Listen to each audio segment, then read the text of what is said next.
Hello and welcome to everyone accompanying us in the newest episode of Pier-to-Pier Podcast, exploring the people who reside within the virtual worlds and the stories and knowledge that they carry.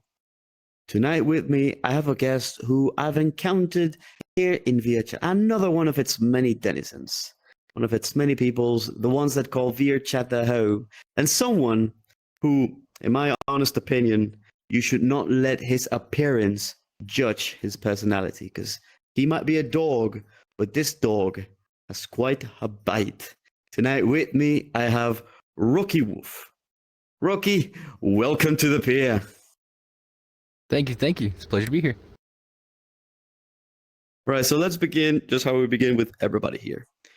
Tell us a little bit about yourself. Introduce yourself to everyone that is watching us tonight. Okay. Well, I'm 26. I am a dog. I work in a gun store down in rural Georgia. Play music on the side. That's really the highlights. That's the most important parts of it, really. But yeah, that's me. So a dog, a musician, and a firearm salesman all put together, and that is Rocky Woof.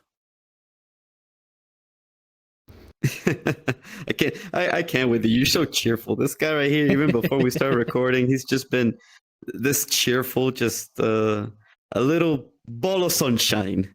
Yet you sell guns. Is that correct? In rural Georgia. That's right. How did that come to be? Well, I got into guns right about the time I started to, get to the age where I was going to graduate and start looking for a job. So I really just kind of went head first in it and just kind of that was my autistic hyperfixation for a little while was guns. So once I kind of started looking into stuff, I wanted to really just jump in. So I went to my local gun store and got a job there, and I'm still there. Wow. I mean, I myself, I know many people that like to use weaponry, use guns, either in a real setting or a virtual one.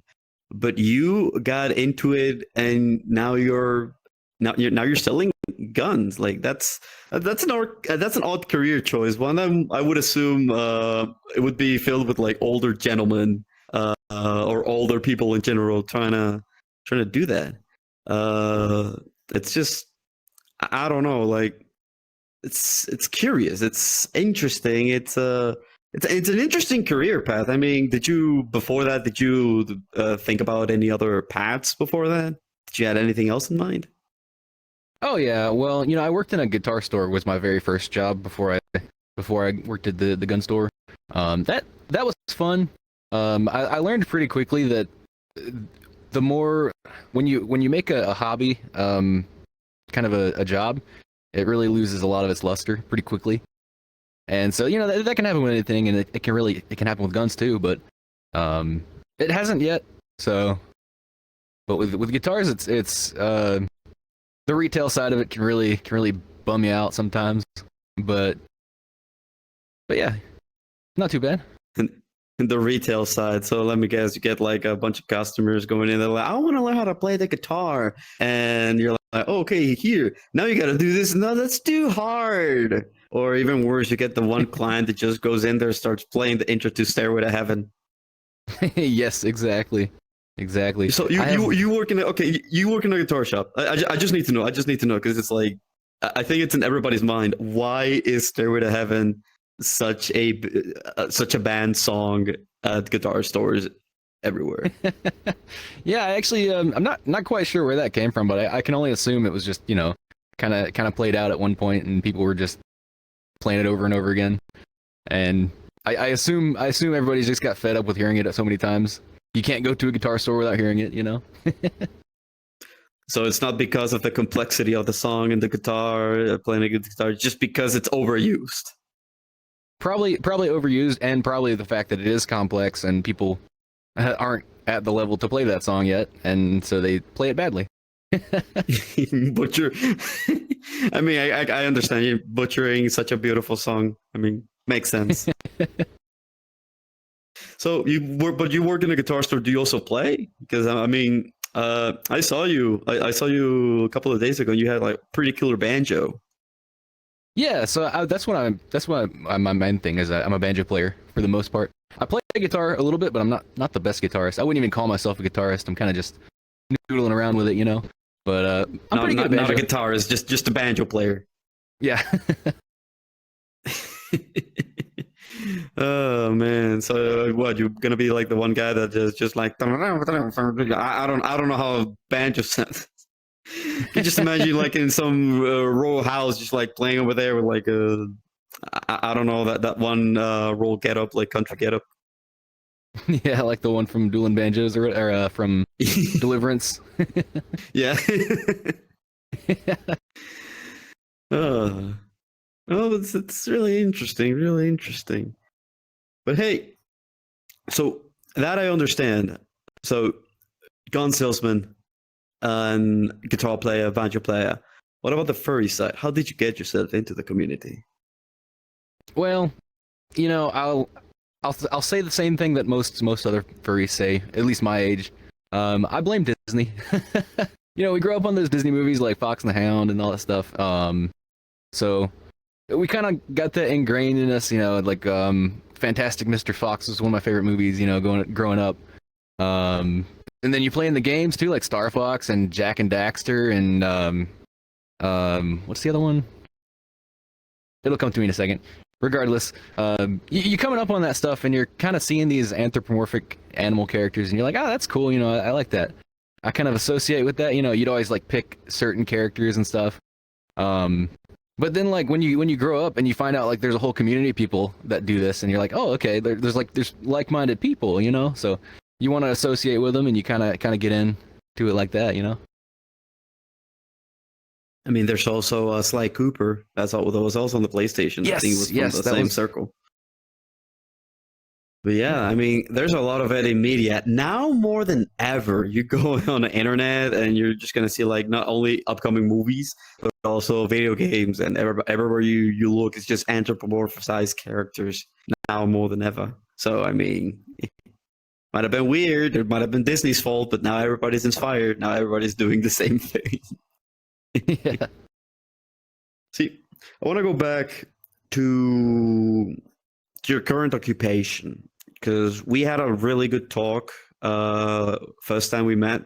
It was so good we literally were kicked out of the instance because apparently some people were getting a bit annoyed with our ongoing conversation. But I just want to go back into that current occupation of yours and kind of also mix it up with a little bit with the furry community and how things are going on today. I see online, and probably you do as well, a bunch of gun furries. Like, it's not odd for me to scroll on X/Twitter. I much prefer to call it Twitter, in my opinion. Better name.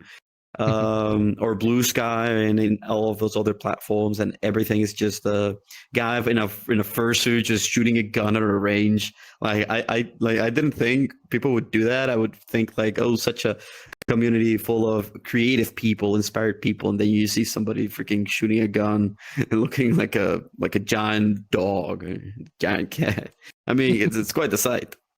What do you think? What do you think? There's such a connection from your perspective?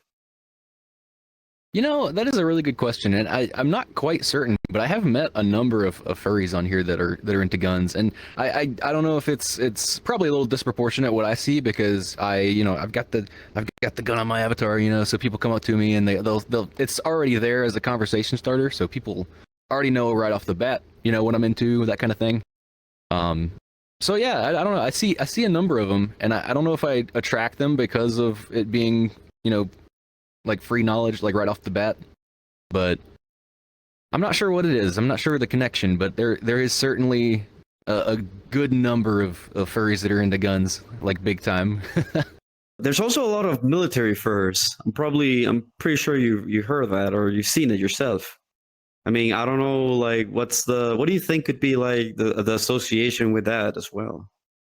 I don't know, but I've also seen that too, yeah, and it's really interesting to hear some of the really hard, you know, stories that some of these people have. That's like, wow, okay, you were in the global war on terror, you did all this stuff, you know, you were here, you were there, and it's like you did all kinds of really cool stuff, and then you came back and now you're a cat, you know, like it's like it's really interesting. I don't know where the correlation is, but it's certainly got to be there somewhere.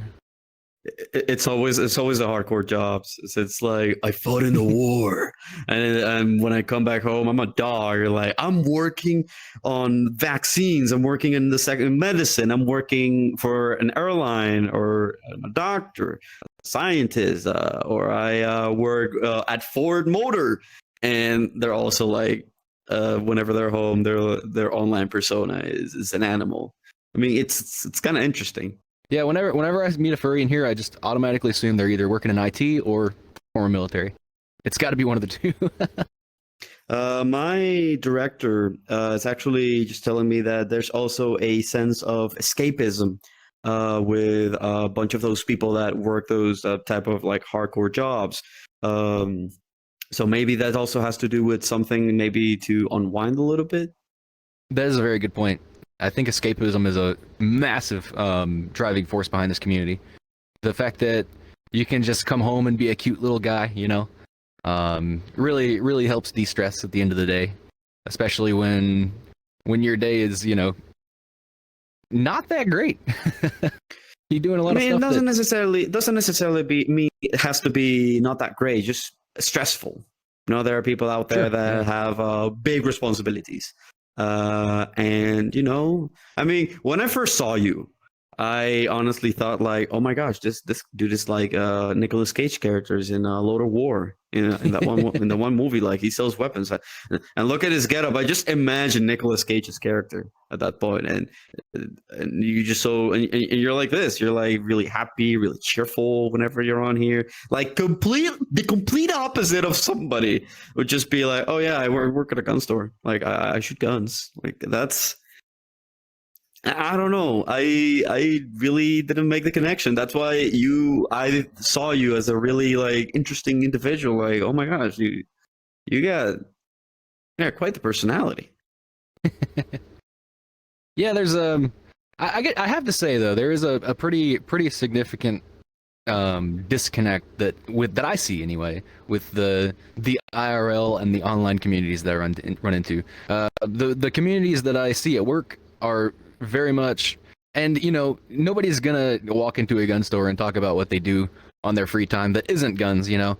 So really, there's no reason for this stuff to come up. But still, there is very little that's out there to be seen about furries into guns. You know, it's really it seems to stay behind closed doors until it, you know, starts being talked about. You said something earlier about not sharing what you do in your free time while at work. So, am I to assume that at your place of employment where you work, nobody knows that you're a dog? Nobody knows you're Rocky Woof.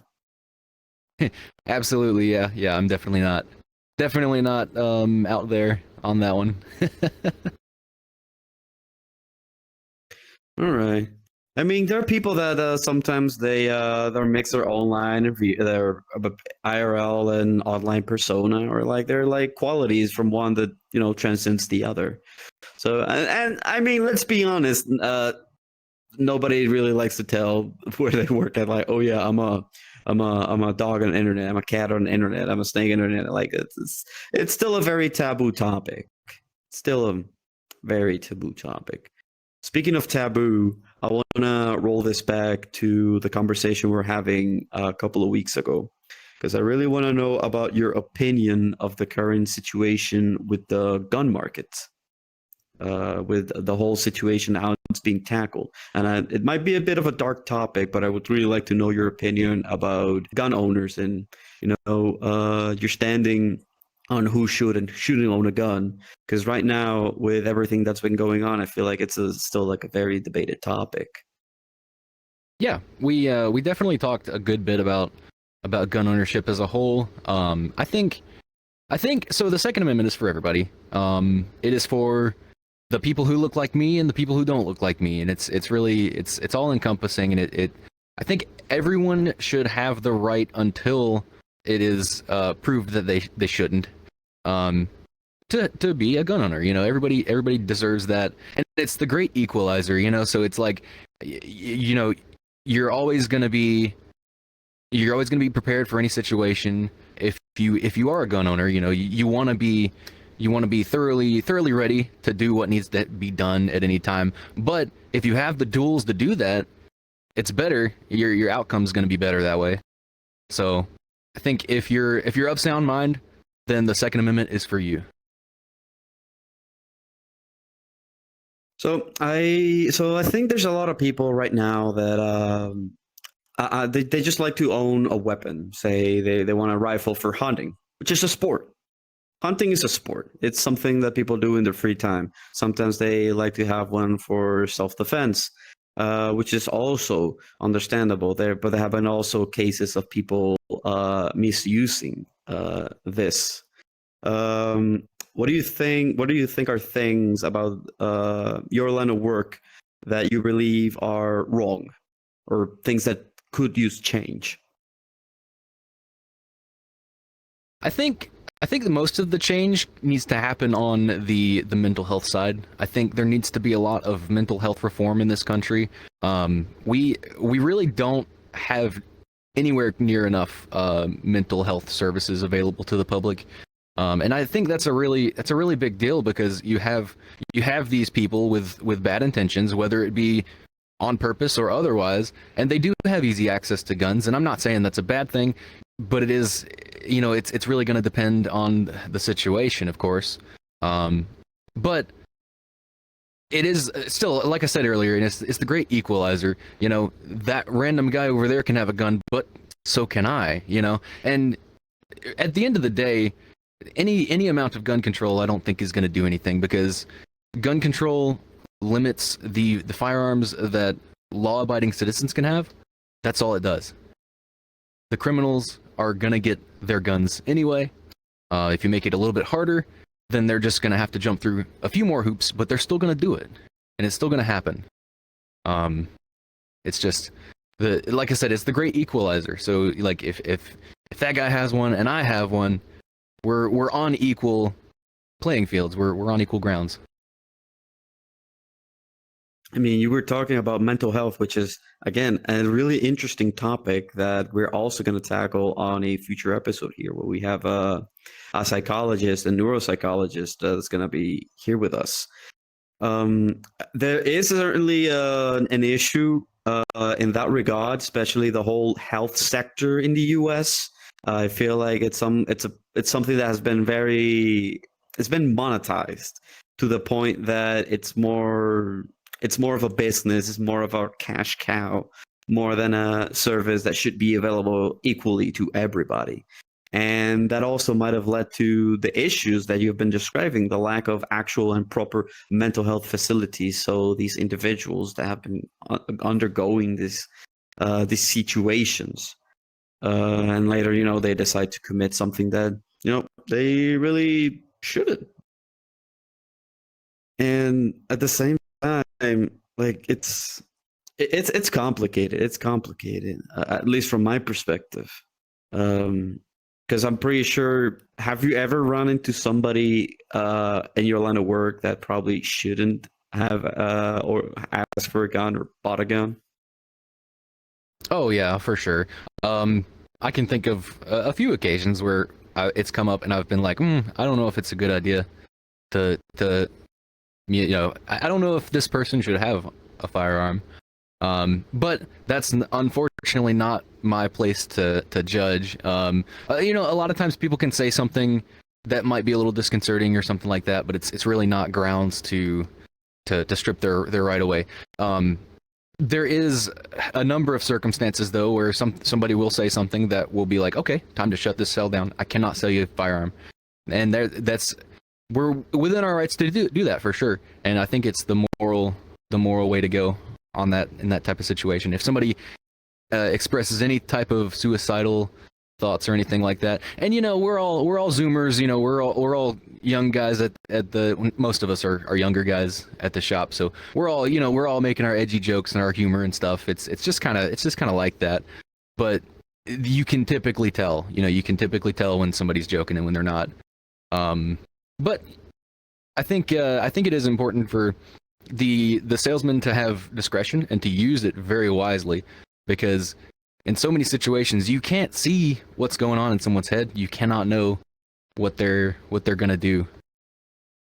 Indeed. I mean, everybody's going through different things.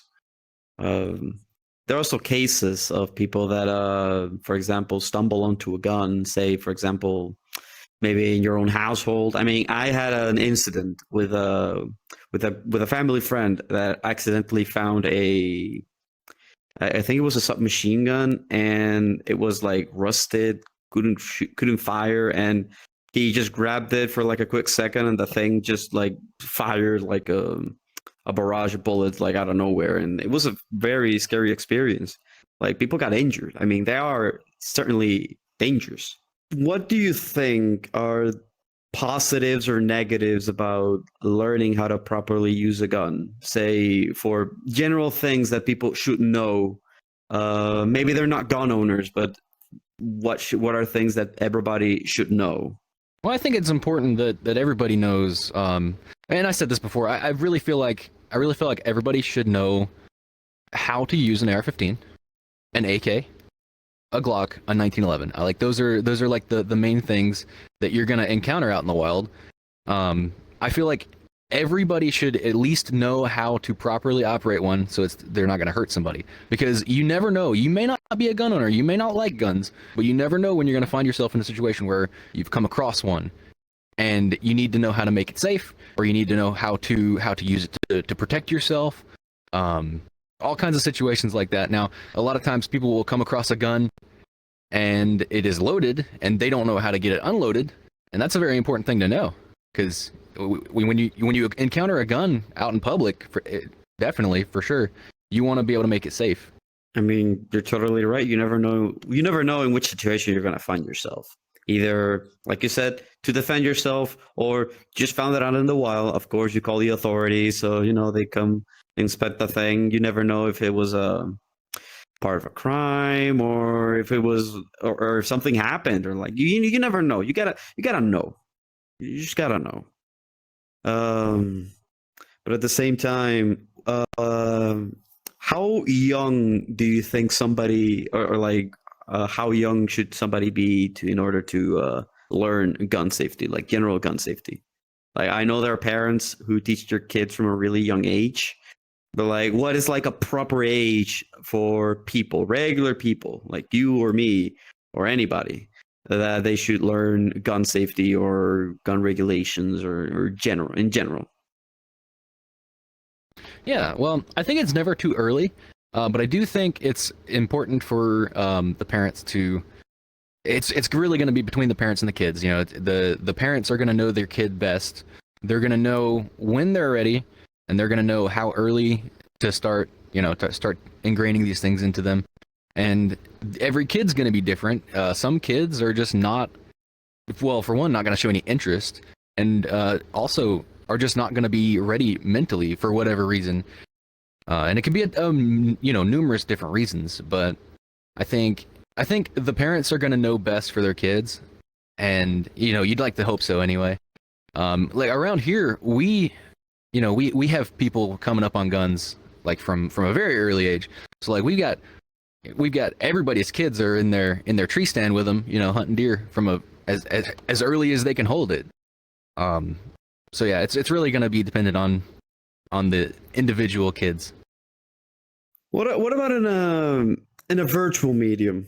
Say, for example, with the magic that is virtual reality and the plethora of gun games that there are. I mean, you could pretty much just open any online storefront.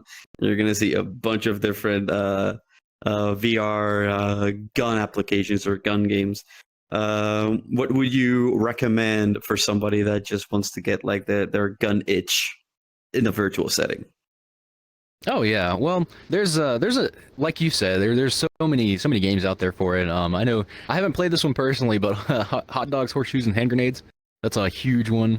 That's got it's a massive player base and so many guns, and they're all really well made, and they're all really detailed models and very realistic firing and stuff. I think it's great. Um, you've got games like Ghost of Tabor. It's like an extraction shooter, kind of like a Tarkov style. Um, you know, VR shooter.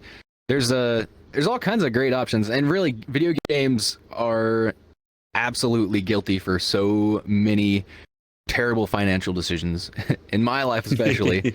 I've made so many poor financial choices. You know, growing up on Modern Warfare and all that stuff, you're like, oh man, those are cool guns. And even though they're kind of set up weird when you really get into guns and you start learning stuff about them, it's maybe not the most realistic setups you come across, but you want to clone them anyway just because you like this stuff. Are you implying that video games were part of you getting yourself into the gun culture? Are you blaming video games? Yes, I will blame video games at least partially on that one. You know, growing up, you're playing Modern Warfare, you're playing you know, Tom Clancy games and stuff, and you're always, you know, seeing these super cool guns, and you're like, oh man, that's awesome. I wish I could, you know, get some real trigger time with that. And then you get to that age and you're like, oh, I can. Okay. And then you're like, oh, I want to go down to the range. I want to try all that one gun I saw in the video game. I want to know how it feels. I want to feel the kickback. Yeah.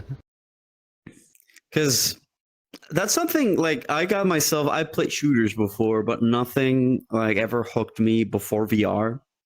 It was when I actually started playing VR games like, say, Onward, Pavlov. I also tried out Hawk Dogs, horseshoes, and hand grenades. Only one problem: it's so realistic. You can't get the freaking clip into the pistol. It's just like clanking around. you know the feeling. And sometimes even worse. Sometimes some guns you actually have to like load the bullets one by one, and it's just like tedious. It's like it feels like you're doing office work at that point. Yeah. But yeah, I feel like that alone. I mean, the fact that we have technologies like VR can actually, I mean, that actually helped me, for example, know how to load weapons in games like Onward, you know, because it's so realistic. You actually got all of the different aspects to it. Because VR, you can make simulators. I mean, I feel like VR is a great model for simulators for anything, especially using weaponry for some people that maybe you don't want to get into the nitty gritty of it. Maybe you just want to feel good. Maybe you just want to get the general feeling, but not like in general. You know? Yeah, absolutely. And as a whole, video games have been doing that for a very long time too. A lot of people who can't get into guns for whatever reason, whether it be they live in a country that doesn't allow private gun ownership, or it be they're you know, they're just not old enough. You know, that was me. I wasn't old enough when I was, you know, growing. I'm in the minority. I didn't really grow up around guns. I got into guns later in life. So when I turned 18, I went out and just bought as much as I could. But before that, you know, I was really into, and I played only shooters. That was pretty much my exclusive genre in gaming, because I couldn't get enough of it. I just loved the guns. I loved the setups. And I just loved everything about it, really. You ever tried out any IRL or alternatives like airsoft or paintball? Have you ever, before you got into like general gun usage? Yeah, I played airsoft a little bit, not nearly as much as I would have liked to, just because I was kind of busy at the time when I got into it. But you never really played paintball, but airsoft a good bit. Not as much, because when I first got into paintball, I was probably 16 or 17, and then immediately after that I was old enough to buy real guns, so I was like, okay, I'm bored of this now.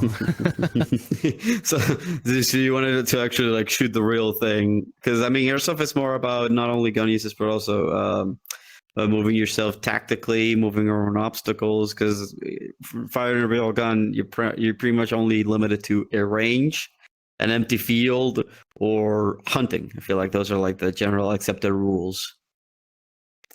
In your perspective, and this is just the last of the gun talks before we delve full into the VR aspect. Say, for example, with the usage of VR, what are some things that you, for example, from your perspective, do you think that VR could be a good tool for? I don't know. I feel like more people could do more in VR chat specifically. I really wish there would be more of that going on. There's a lot of really super realistic shooters out there, but they're separate games. Sometimes I just want to hang out with my friends in the avatars I want to be in, and I want to go and do some cool gun stuff. But you can't really do that all the time. And here in VR chat, there's it's a little more limited as to what you can do. Because I guess part of that is because of the engine. But I still think there's a lot that can be done here that isn't really being exploited to the full potential. Indeed. Well, now that we got that thing out of the way, now let's talk about what got you in here in VR in the first place. What's your VR story? It's a pretty good question. I just stumbled across randomly. Now, so I was a furry before VR chat. At least online in the online space, I was kind of making my little identity here. But I came across a video. I don't even remember who or what or when it was, but some people using furry avatars and stuff in VR chat, and I was like, oh, that's interesting. That's a way I could further express myself without. I'm not a super talented kind of person, so I wasn't making art all the time. I was drawing stuff, but I'm not very good.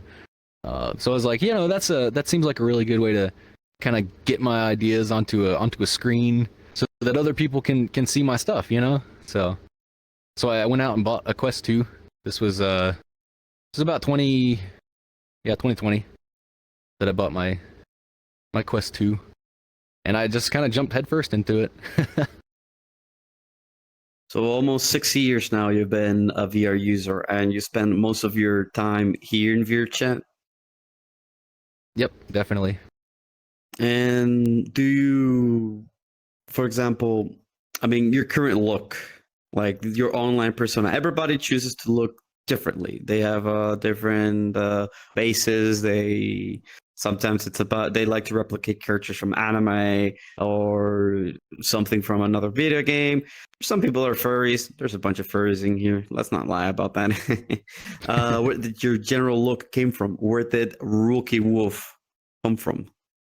Well, it's kind of bounced back and forth. I started out as a fox. I think most people do, but kind of the default, But I eventually settled on kind of this design, this sort of design here. It's kind of a tricolor border collie sort of thing, and I really dig this design. I've always loved this kind of color palette. But Rocky was actually a dog I used to have, and I figured I'd name my online persona after him as kind of an homage, and he was also tricolor, so I think it's pretty fitting. It is a good color. It is a good color combination. I honestly thought it was sort of original, but now that you've given it more context, it is a good homage, if I do say so myself. So I hope that wherever Rocky is, the original Rocky, he's a happy little pupper, knowing that his master is still carrying on his legacy. A lot of people use VR as a way to separate themselves from their IRL self. Maybe they behave differently in here as they would do outside. Is that true for you? Like, is your VR self different from how you are in real life? I'd say marginally. I'm not gonna lick anybody in real life. Nobody knows this side of me. You lick people in here? You actually go up to people and lick them? Yeah, just a little, happy little puppy kisses, just mostly joking, of course, but yeah, every now and then, I'll do something funny like that I would never really do in real life. There's just not many places where it would be acceptable for good reason, probably. I also see you in here with all of this bundled up energy. You're always like moving around, like shaking your little ears. You're always like hyperactive. Like, is that also true, or is this something that you only reserve for the VR space? No, I'm pretty outside of the cute little things I like to do. I'm pretty much the same. I use the kind of the same persona IRL as I do in here. Kind of the same level of energy, kind of the same. Yeah, I'm always pretty energetic. I don't know why. I don't get sleep. It's not from that. So I would assume like maybe it's from lack of sleep. um, but yeah, so you did specify, yeah, there are some things you do or you don't do, but like, is there anything that people don't know about you from one side, from like IRL to VR or VR to IRL? Is there? not really. I'm honestly more of an open book here than I am in real life, because I mean, like, this side of me is the one that you see, and I'll tell you anything you want to know about the side of me when I take the headset off. You know, there's really nothing I'll keep from anybody in here. In real life, I'm not gonna go around telling people about this side or anything like that. But, Obviously not. Obviously Yeah. not. Especially not in rural Georgia, where there's a bunch of people that like to go hunting. Next thing you know, Exactly. they hear, oh, there's a dog that walks on two legs, and they're like, oh, really? Pulls out hunting rifle and be like, let's go hunting.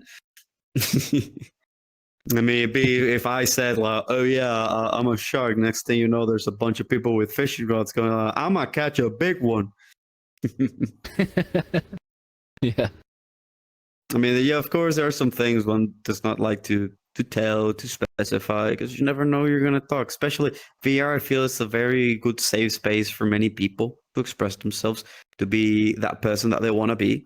I mean, I don't know if you've actually felt like that more extra comfortable in here, because I do know stories of people who have. Oh yeah. Yeah, it's definitely easier to get comfortable in here. To kind of let throw caution to the wind and just let people see every aspect of you. You know, it's pretty great. It's a little bit how do you say it? It's a little bit liberating sometimes to just, you know, be able to tell everything that's on your mind that you can't tell, you know, people in real life. Indeed, it is. Indeed, it is. So, aside from hanging around people, what are some activities that you like to do in VR while you have the time? Yeah, in VR, I mean, I've always got something playing. I've always got some kind of media going. It's usually music. I'm always listening to music, but it's pretty much all I do. I just kind of sit around and vibe and listen to music and talk with people. Um, I love hanging out. I really do. It's just great. I'm seeing all kinds of people that I don't get to see anywhere else, you know. So try to enjoy it while I can. And a lot of times those people are already doing stuff when I go in to join, and so, you know, they're in the fishing world or whatever. Everybody's in the fishing world these days. So it's something to do, you know. And people, you know, I'll join somebody. They're playing Truth or Dare, or they're playing Murder or something like that. It's never a dull moment. If you could talk to somebody that is still debating whether or not to get themselves into VR, because let's be honest, if you check out the news, any news site, and it talks about VR and social VR, they call it a dead market. They call it a waste of time, a place only for losers, for people who don't have a life. But if you could talk to that one person who is still debating whether or not to get VR, or that one person that doesn't believe in this tool, in this social tool, it is a social tool. I mean, that's what everybody has been using it for. If you could talk to that person and talk about VR, what would you tell them? Yeah, I'd probably say something like, you can't see, you can't see this world from the outside. There's no window into it. You just can't experience it without being here. You can't see how many people use this. I mean, you can look at numbers all you want to, but you're not gonna see just how populated a world is until you're in there and you're seeing all those name tags. You know, it's really it may be on the decline as an entire platform in terms of VR itself, but I don't think it's going anywhere anytime soon. This is thriving. There are so many people here, and it's really no challenge to strike up a conversation. It's so easy to just find somebody if you know what to talk about, and if you're decent at, you know, communication. I suppose you can really find common interest with the most unlikely people. Do you regret getting yourself in this technology? Do you regret getting yourself involved in this, or do you cherish it? Financially, yes, but You regret realistically, no. financially? I have no regrets jumping into this. It's been great. It's been so much fun. Met all kinds of awesome people. Like I said, people that I wouldn't have otherwise met before. It's great. I'm just seeing all kinds of making really really close connections, and a couple people I've met in real life. People drive like a long way to come see people. We'll meet up and stuff. Real friendships develop on stuff like this. It's awesome. My joke earlier was I would have never bought a Valve Index. I would have never bought a Quest 2 and a Quest 3 and even a PC if it weren't for VR chat. So financially, maybe not the best thing that's ever happened to me, but neither is guns or music for that matter. I've got expensive hobbies. What can I say? Some people do. Have you have you ever made a friend here that you've met in real life, like outside of the platform? Yeah, I've met a couple. Trying to think. I've met 5 friends from here in real life. And did you like it? Did you like the whole experience that VR brought to you? Yeah. It's definitely it's a different world.